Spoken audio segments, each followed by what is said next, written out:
How to make an appointment at Social Security Office. The easiest way to make an appointment at the Social Security Office is through their official website, SSA.gov. Once there, you can access the Contact You section and find the option to book an appointment. This online system lets you choose the nearest office and pick a date and time that fits your schedule. It's fast, secure, and saves you from waiting in line. If online isn't your thing, calling your local Social Security office is a reliable alternative.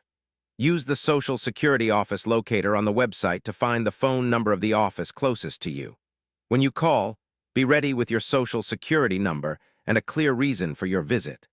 The staff will guide you through available appointment times and help with any questions. Not every Social Security service requires an appointment.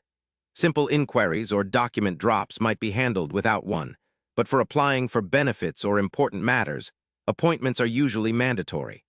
Always check the latest rules on the SSA website or confirm when you call so you don't waste time or make unnecessary trips. Once your appointment is set, preparation is key. Collect all necessary documents related to your issue, such as ID, Social Security card, or benefit papers.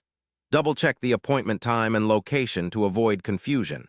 Being prepared helps your visit go smoothly and speeds up processing times. Subscribe for daily answers to questions you didn't know you had.